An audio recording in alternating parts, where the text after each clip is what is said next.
He built a $1.2 million painting business by age 20, franchised nationwide, and packed elk meat 8 miles out of the wilderness. In this episode, Zach Tanner breaks down grit, growth, and how to turn pain into power in business and in life. All right, man. Well, hey, Zach Tanner, welcome to Blue Collar Visionary. Getting started here, can you give us a little background just about the company you run and maybe how long you've been doing it? Yeah, sure. Thanks for having me on, Danny. I started a company called Painter Bros. So I started out as the painter, one truck, one brush, one roller kind of deal. Built it up over a 10-year period and franchised it nationwide. We've got about 115 territories now across the country, and we're doing anything from painting houses to painting Walmarts. So it's pretty widespread. Dude, you got over 100 locations. That's wild. How long did that take you to build up? I mean, that's incredible. Yeah, I mean, everyone thinks like overnight success type of stuff, and it's like the overnight success that took 10 years. I actually face planted my first run at it. So I first started to try and sell franchises back in 2015, maybe 2016. Sold a couple, learned what I didn't know, decided I wasn't ready for franchising, and I wasn't ready to offer that premier value. So pressed pause on it for like, what is that, five years, almost 6 years. So we picked it back up really just over 2 years ago.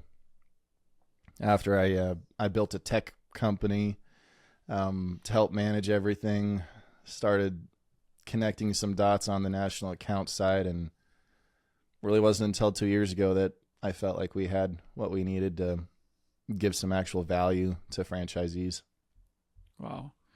Well, I want to dive more into that, but we're going to get to that here eventually. I want to rewind to scratch. I want to rewind to scratch because a lot of us, I feel like scratch is the common ground. Maybe you're not at scratch with business, but maybe you're at scratch with your health, or maybe you're at scratch with the new relationship, or like scratch is where it takes so much grit to just keep going and find vision and like build momentum. So I want to take us back to scratch. In this context, let's go to scratch with your entrepreneurial journey. What was the inflection point, or was there a moment in you that you were like, hey man, like this is the path I'm going down? I mean, I've had a handful of inflection points, if that's what we want to call them. I think that, funny enough, most of those inflection points are when I hit a rock bottom of some sorts. First one was when I was partnered up with my uncle, and we were starting this not Painter Bros, actually a different company, when I was 17 or just barely turned 18. Didn't quite go as planned. And I'm the kind of person that's like, tell me what I can't do and I'm going to go do it, essentially. And so I had a few different people tell me what I couldn't do. And I was broke. I had like $400, but I knew what I wanted to go do. And I might have been too ignorant and young to realize how hard it really was and what I was really, trying to accomplish. But when I was 18, I just said, I'm doing this and I'm not looking back. So that was probably the first initial step. I had $400. I spent $10 on a website. I spent $390 on marketing, and said a prayer that night. And then got in my truck the next morning and away I went, started doing some estimates, started doing some jobs, and it was just one foot in front of the other, but it was a grind, man. Absolutely a grind. So you were partnered up with your uncle on a painting business, exterior homes or interior, or what were you doing? Yeah, it was just 100% residential homes, interior and exterior. Okay. And so something happened there, and you decided to go out on your own. Um, like, what were those early days like? Would it take a while to get some wins and build momentum, or yeah, how'd you get going? Well, I probably didn't take a day off for my first 4 years when I started my business. So I was working 7 days a week. I was probably averaging 16 to 18 hours a day.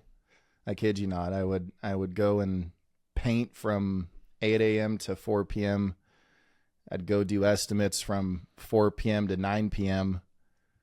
And then if I had a night job I was doing, I would go start my night job, commercial. And then I'd go home, and I remember very vividly being up until 2 or 3 a.m.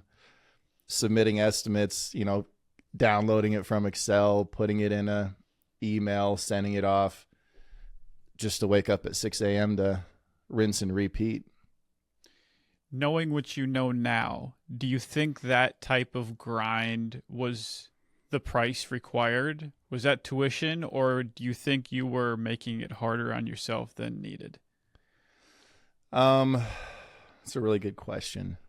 I think because I was so young, there was an education needed, right? There was some really basic skills I just didn't quite have that I thought I had, one of which was estimating time management, right? And so part of the reason I worked so many hours was because I would go bid out a job, and in my head, I'm like, I can do this job in 3 days.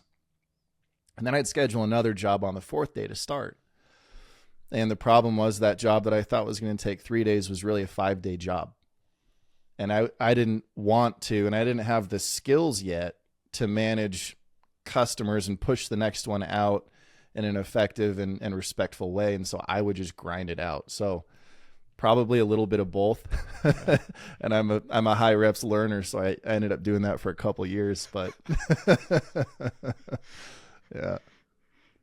That makes a lot of sense. Mm-hmm. Yeah, it's like, okay, everything takes twice as long and costs twice as much. But, yeah.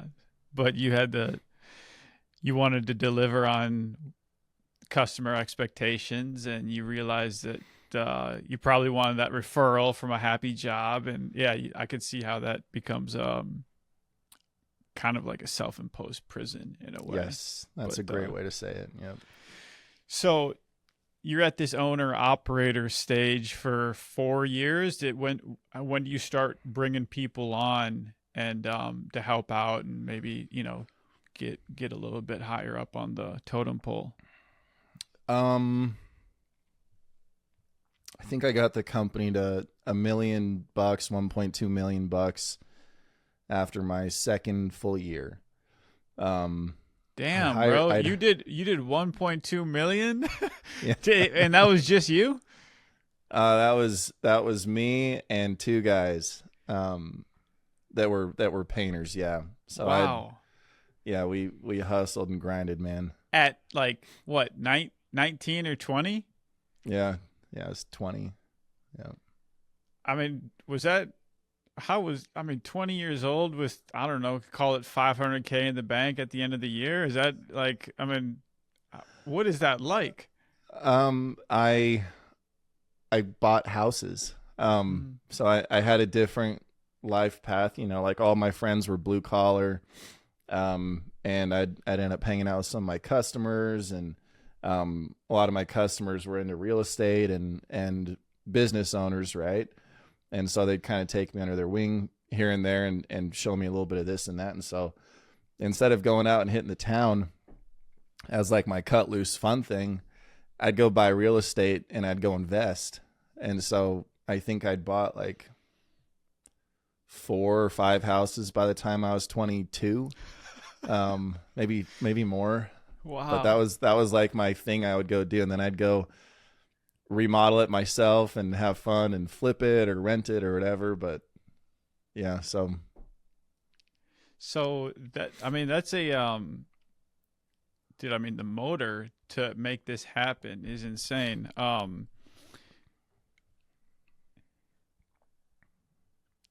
Let me ask you this. if somebody out there right now has a motor similar to yours, which is probably very rare, but if they do, what was the key? How did you even line up $1.2 million worth of work in front of you to be able to execute? You know what I did is, so growing up in high school, I was a quarterback. I was really heavily involved in sports. I was always a 3-sport athlete. And one of the things that my coaches would always impress on me was, don't look at the scoreboard. You play the same no matter what the score is, essentially. And so for me, for better or for worse, I never really looked at bookings or how I did throughout the year until the year was over, and then I would reflect back on it. I would just always do the best I could do and the most I could do at any given time. So, I mean, just keep trucking and don't give up. You know, it's always, there's a fine line where you think about how hard something is only when you're about to be super successful, because you're getting pushed to that max point, you know, and that was a very relatable thing for me in sports. It's like whenever you push harder than you've ever pushed before, your body starts to break down. Mentally, you start to break down, and that's just you building yourself up to that next layer. And so as soon as you can digest that, that's how the weight of the world, you know, sits on you, and how you respond back to that is up to you. But you're creating yourself against those potential tough times or whatever comes your way in business. You said you spent like a couple $100 on marketing or something. Was it all word of mouth, and did one job lead to the next, or what systems did you implement for marketing? Back in the day, like 10 years ago, 2013, 2014, right around there, there was a company called, I think it was called Service Magic, that turned into a Home Advisor, Angie's List. And a decade ago, you could go in and buy a lead for like $10. And 9 times out of 10, I'd go in and turn that $10 lead into a $2,000 job. And so that's how I started this thing, was mainly lead generators. Incredible. Is there a similar opportunity right now that people could, that you're seeing, that they could follow something similar? In the painting industry, yeah.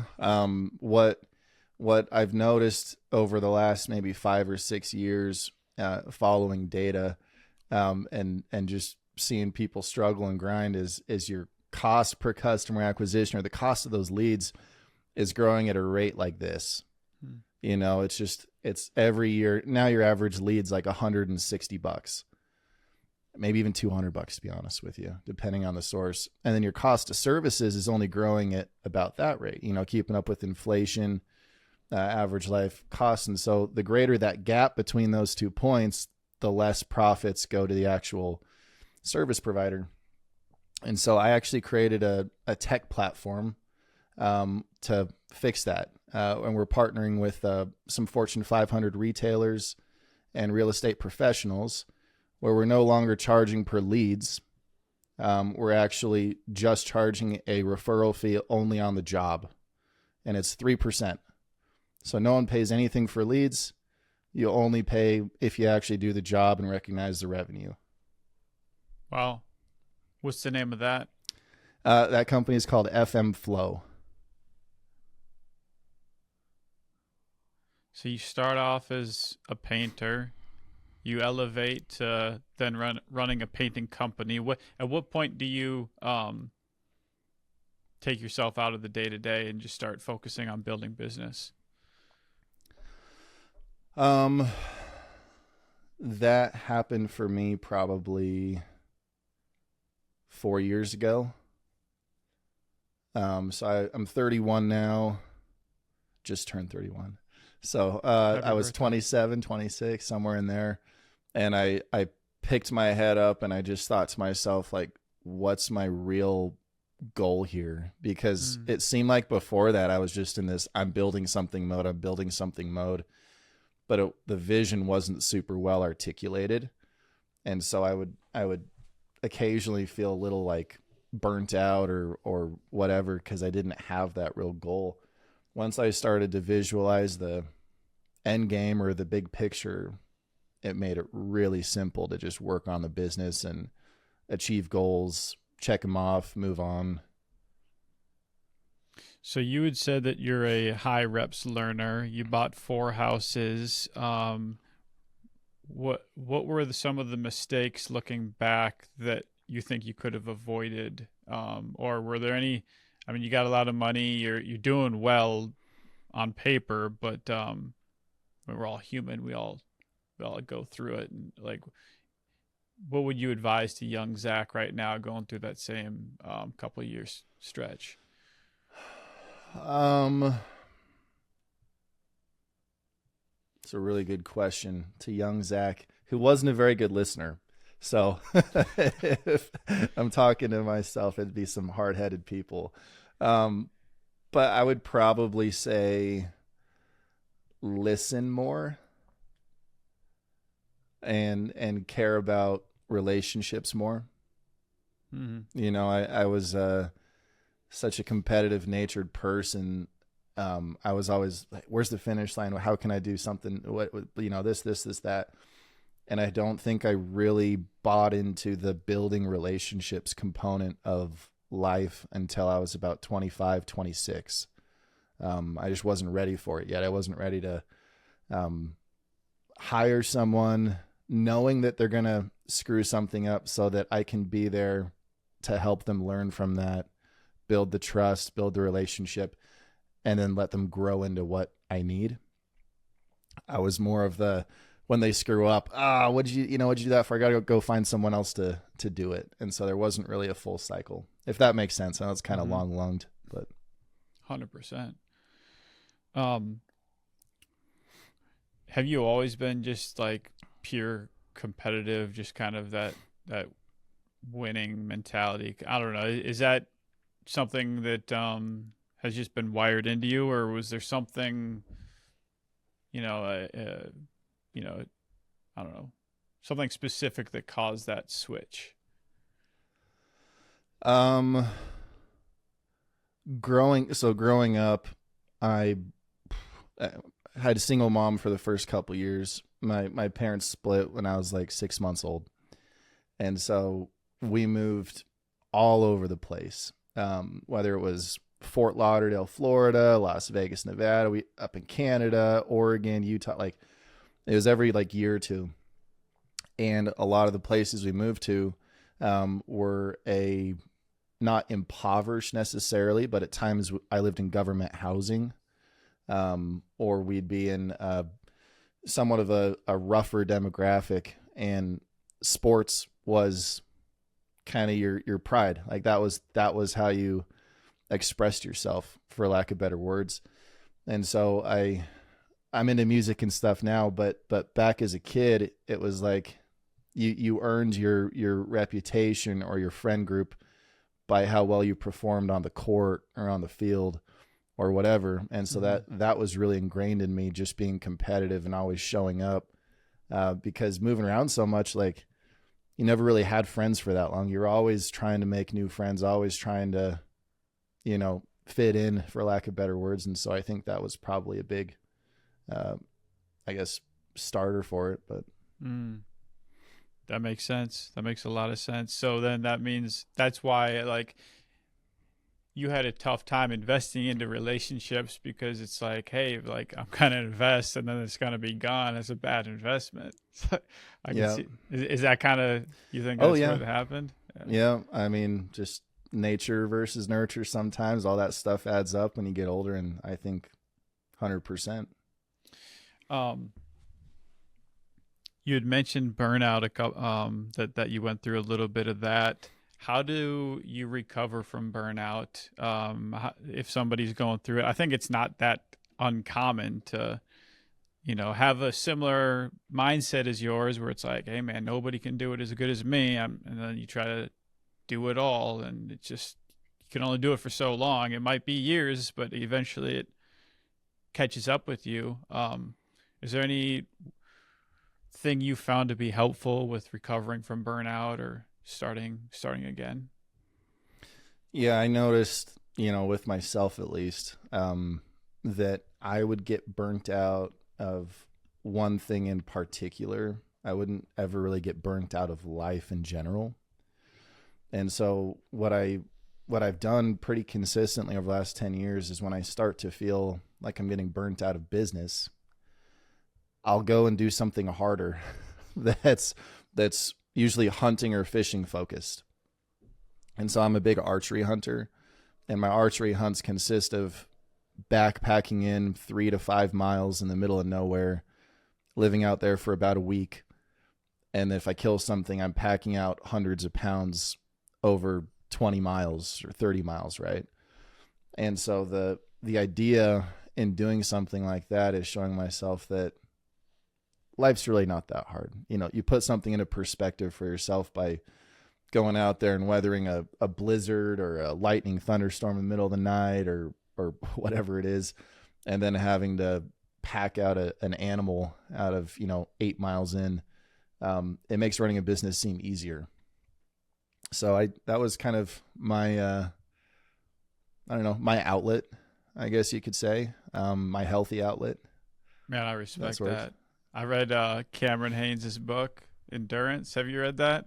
No, I haven't. Okay. He's all about the backpack, the hunts, and yeah, it's inspiring. Any close calls or any I mean, that's not the safest thing to do, which is probably part of the appeal. Any I don't know, crazy stories? Yeah, I mean, we've come pretty close to bears. I had a buddy with me on one of these trips and had a bear charge him. Got into some wolf activity. Wait, what happened with the bear charge? How'd that go? He backed off. He within 10 yards. A little. It's black bears too, so they're kind of like chicken shit anyways when it comes to that kind of stuff. So, big talk, and then I don't want to mess with you. So is it true with like a bear attack? Like I've heard you're supposed to just stand your ground. Is that what he did, or how do you defend? Well, when we do elk hunting, you call the elk in, right, with like a bugle or a cow call or whatever. And we put these decoys on the front of our archery equipment. And my buddy forgot that he had an elk decoy on the front of his bow. And I had just killed a bull elk. And so we were all covered in blood and stuff. And so as he was raising his hands, he was raising an elk in the air. And the second he turned the elk decoy to the side, he's like, oh, yeah. So it's kind of comical more than anything, to be honest with you. Yeah. Damn. And you've gotten into wolf activity too?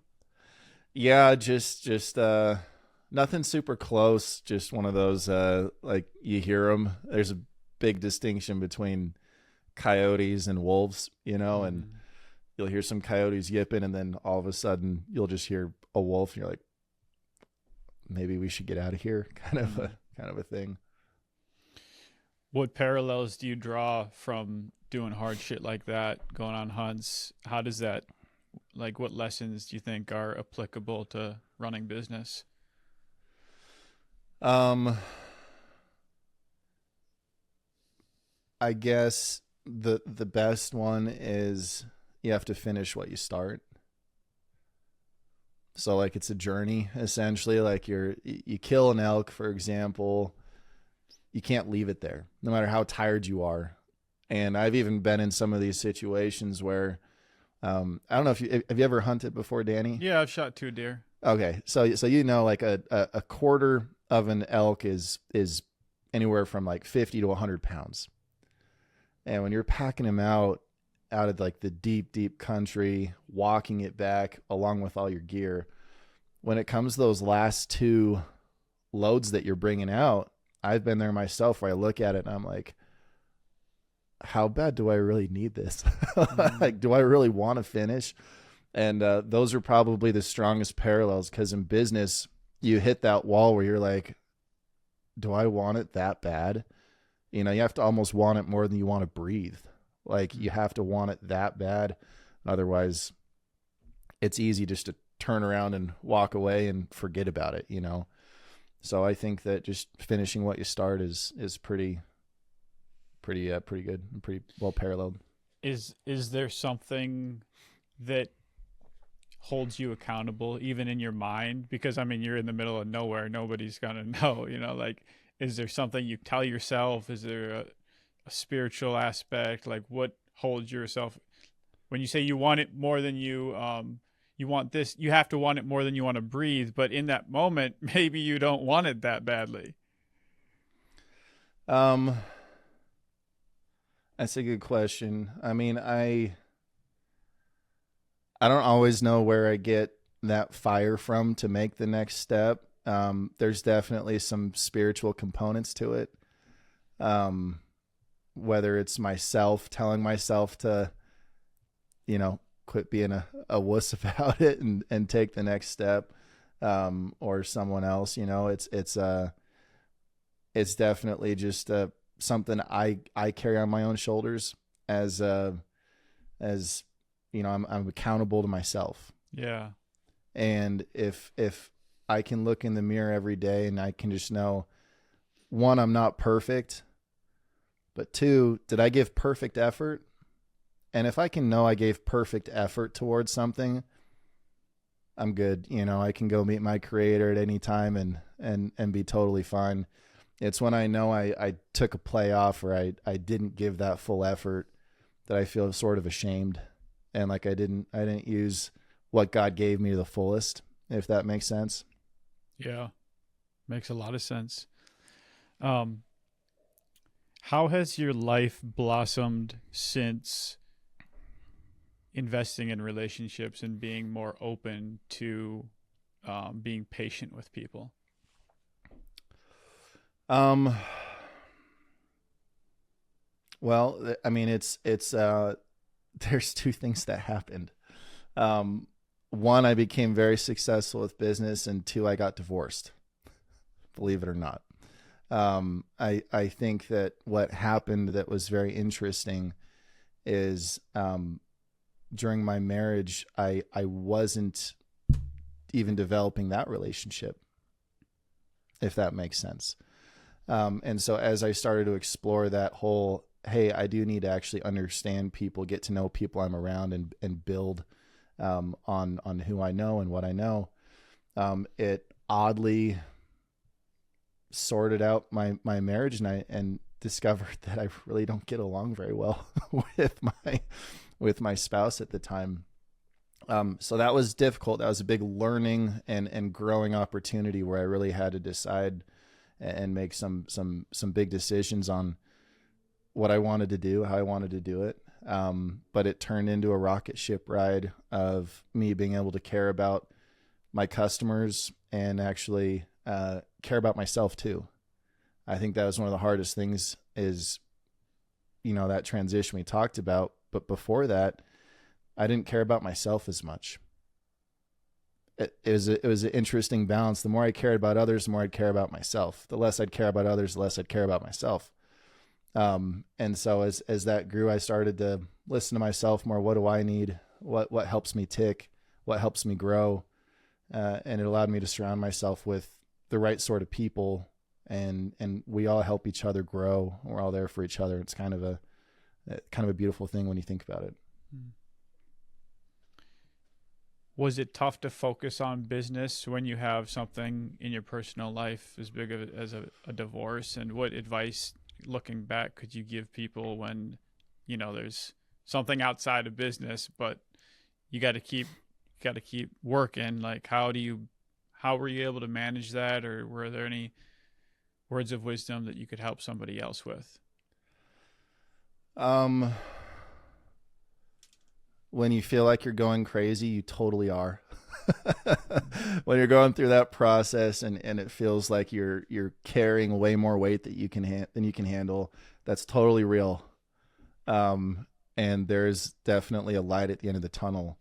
But during that time, it's a lot. It is a lot. And what I did is what I described to you, Danny, about when I'd go hunting. to go show myself something harder. In those few years when I was going through my divorce is when we went through our biggest boom, because I said I need to go do something harder, get my mind off this, show myself that that's really temporary. That this is just temporary pain. This is long-term gain. And so I went to work. I just focused on the things I could control.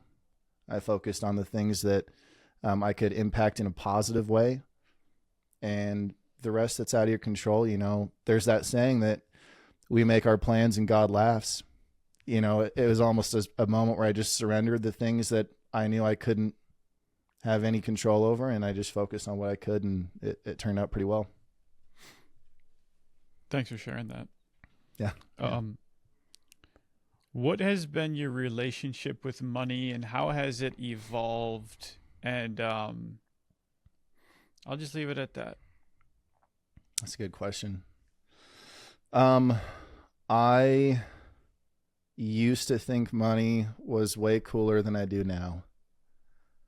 I used to sacrifice a lot for money.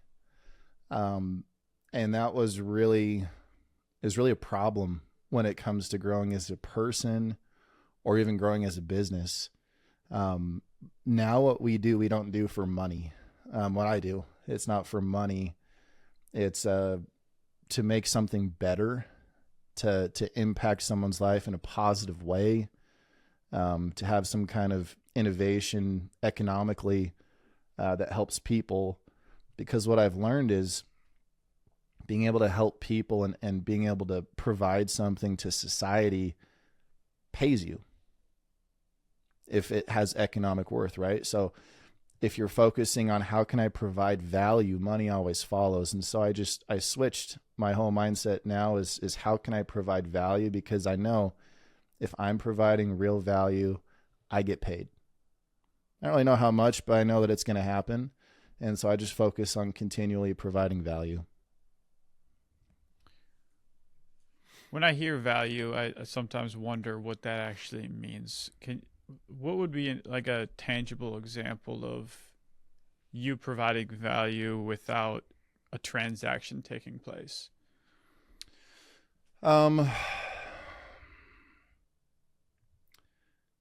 So I guess we can talk about building relationships, providing value in a relationship. I do a lot of listening now. I used to be very solution oriented, where someone would tell me a problem and I'd immediately jump on it and be like, here's a solution for you. Of course you want to hear my solution because you're telling me a problem. In reality, people don't always want that.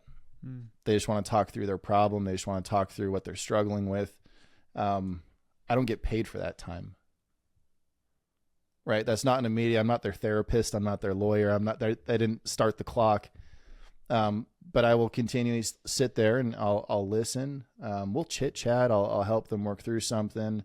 But I spend a lot of time just talking to people.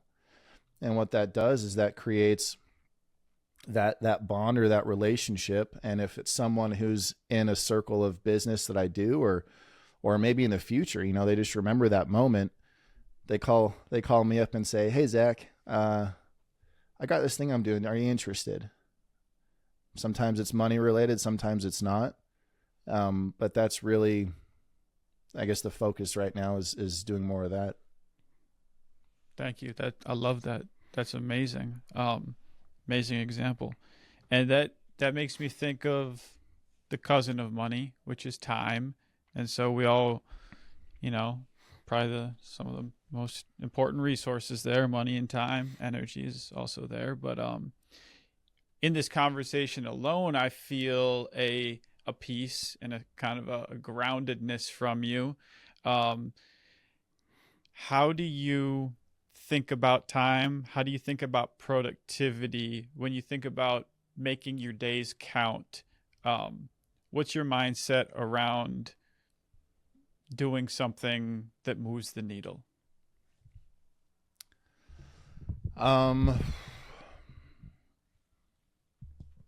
I would say right now I know I'm going to be very productive, super productive for about 5 to 6 hours a day, where I can probably do way more than other people, accomplish a lot more.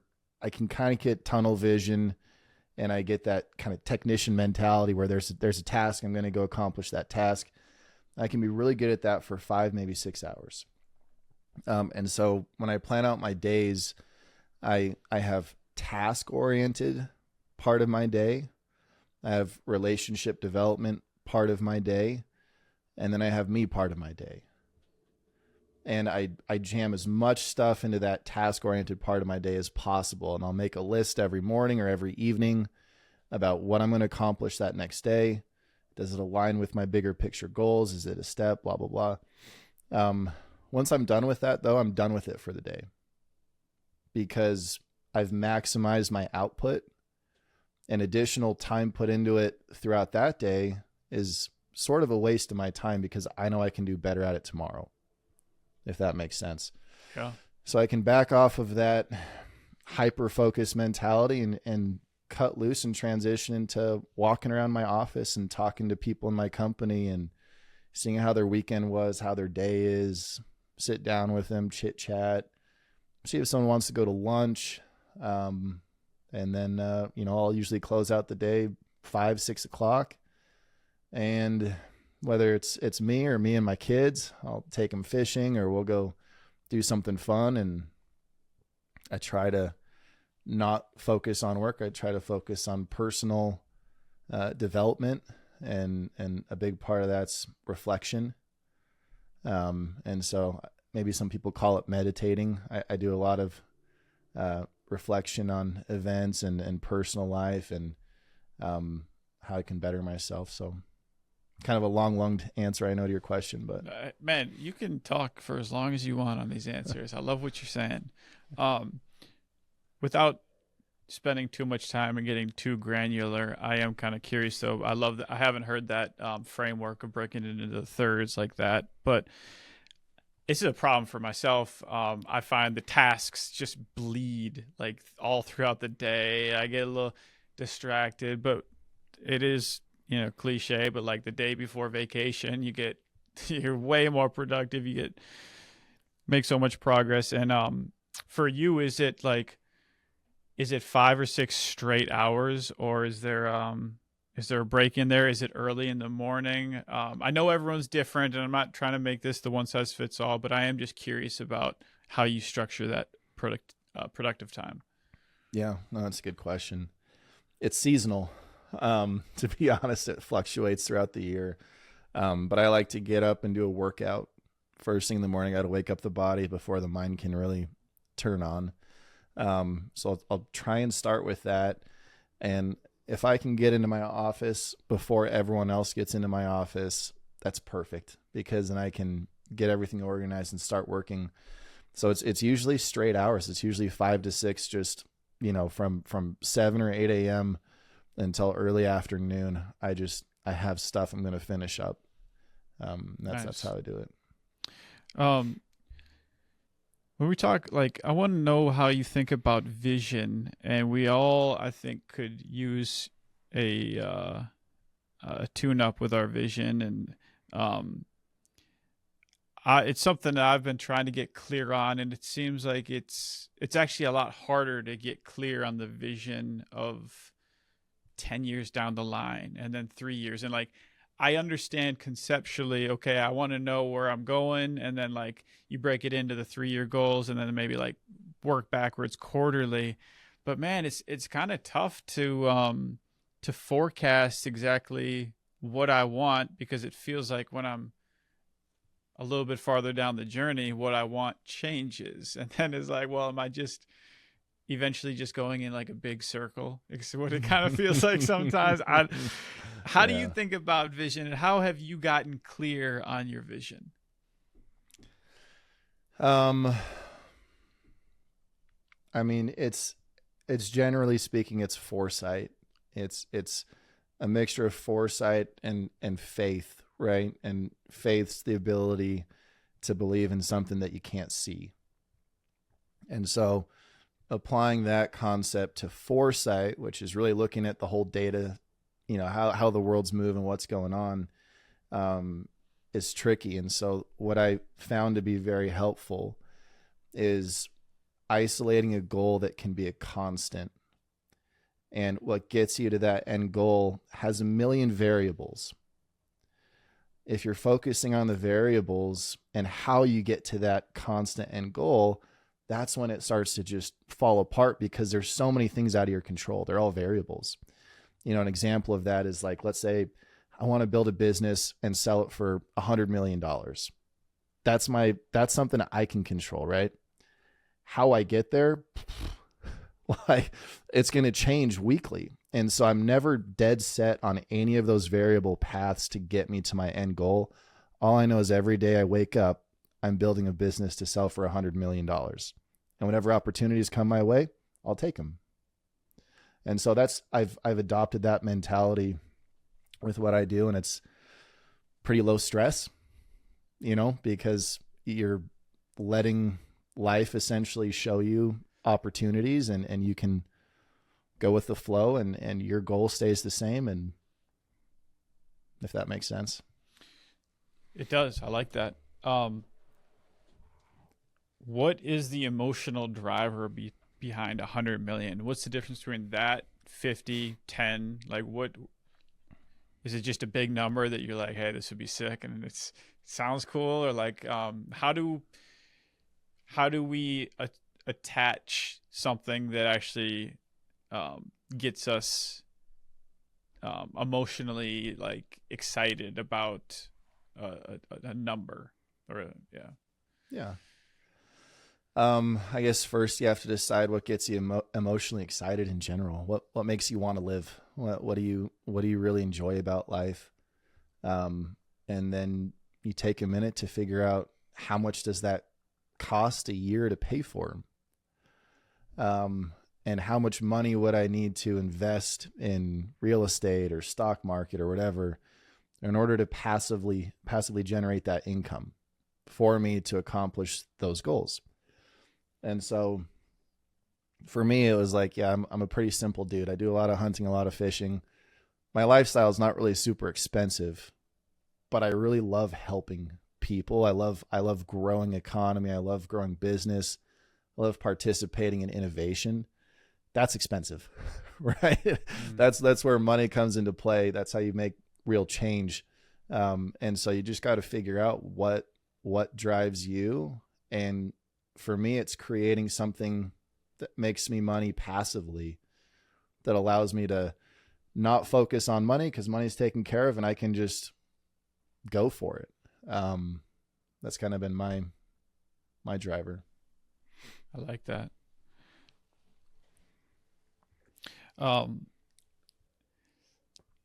If you can give us, I want to switch gears here into more the franchise journey that you've been on. And you mentioned, like, you had the first try didn't go like how you wanted it. Now you've seems like you've found success here the second time around. And I mean, you opened up 100 territories. Let me see here. Let me think about. I'll cut this out, but let me think about the question I want.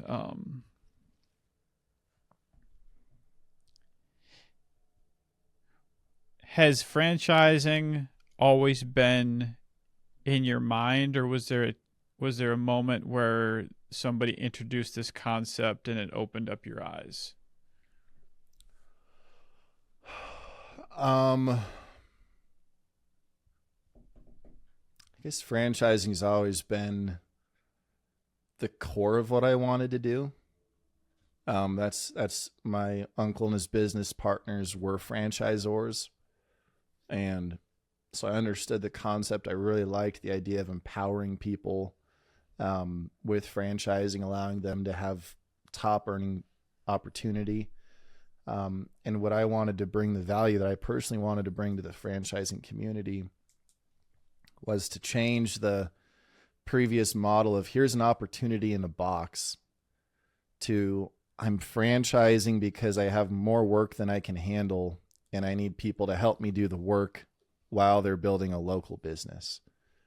And so with what I do, that was how it worked. And that was our big differentiator, was I continually have more work than we can handle as a corporate entity. And having franchisees set up all over the country creates a footprint for us to have our own internal network of the ability to produce projects. So if that makes sense. It does. What if somebody is thinking about, now they're thinking bigger, they've been owner operator and now they want to start, maybe they're past the owner operator, now they're building their business. What are the keys and the fundamentals for a business to be able to even have the option to franchise? If someone wants to like take their company and franchise it, essentially, like what are some fundamentals?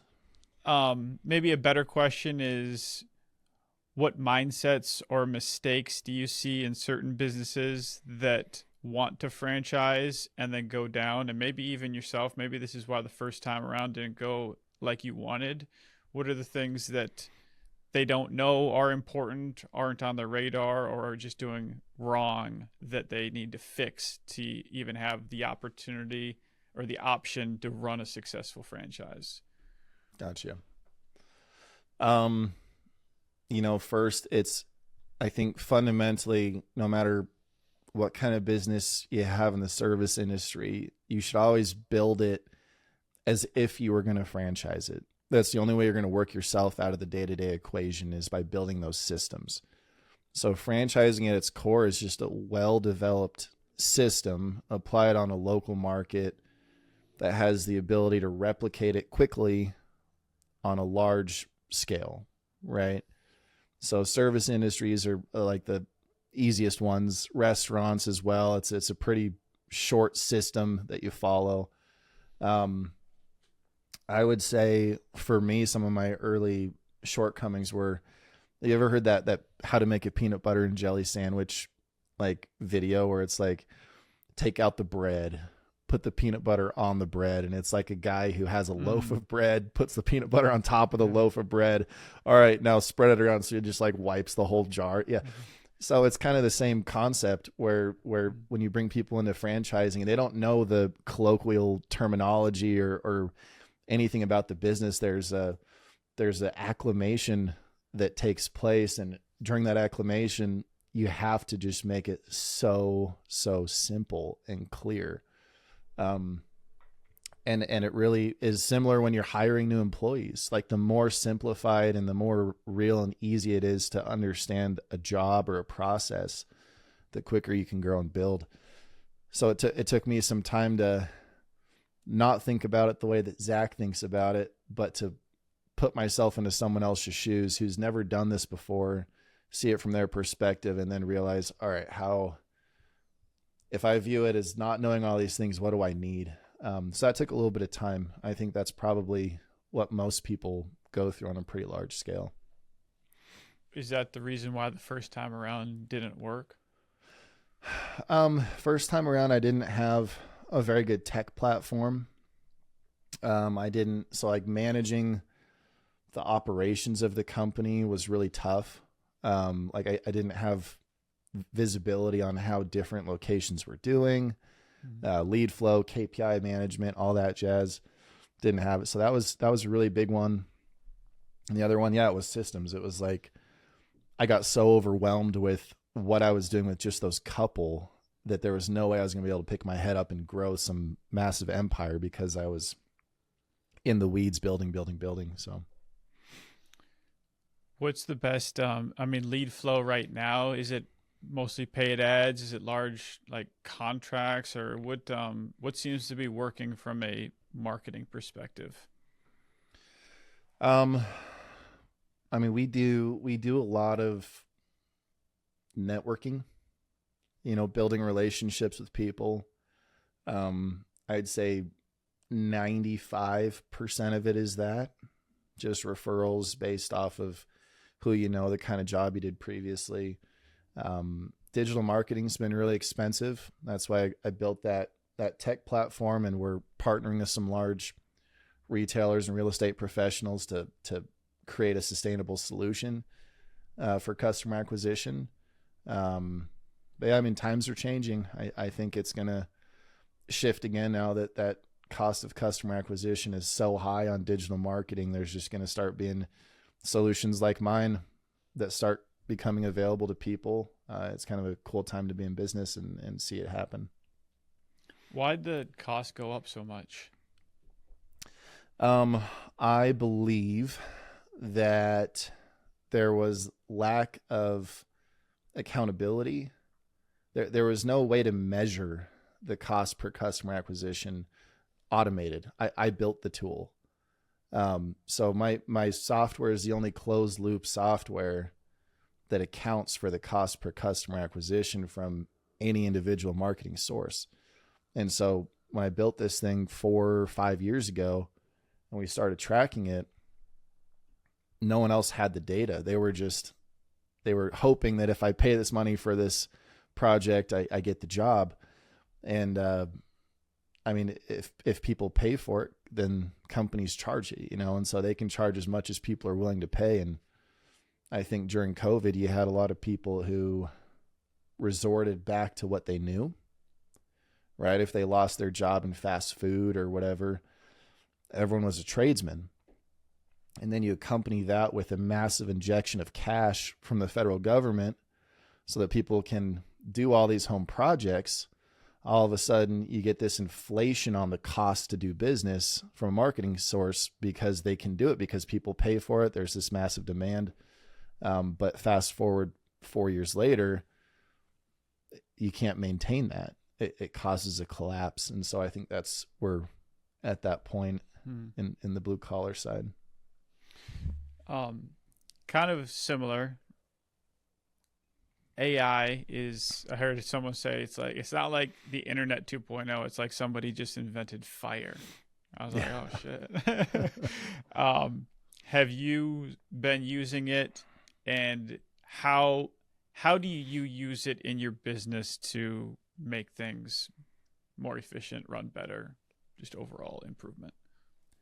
We use AI for pretty menial tasks. Like, we don't have a generative AI that we plug in call log history to learn about our responses or this and that. We mainly use it for building up. I can go into AI and say, hey, what's the best ideal customer profile for this, and that service? And it'll say, these are the 4. Or AI, build me a marketing campaign to target this, and that. Or please help me create a SOP, so Sure. Pretty menial things. I'm probably not the best person to ask because I'm not super plugged into it, but I have lots of discussions with people who are leveraging it in a pretty big way. As we wrap up here, I'm curious about so you have this franchise Painter Bros company, you have FM Flow. What is the end game for you? I know you want to help a lot of people innovate. If innovation is where your interests lie, like, I don't know, like what do you think you're going to be doing in, say, 20 years? That's a stretch out there. Well, okay, take away the time frame. Just like when you think big and when you think about that mountain that you're walking towards. Yeah. What is that? I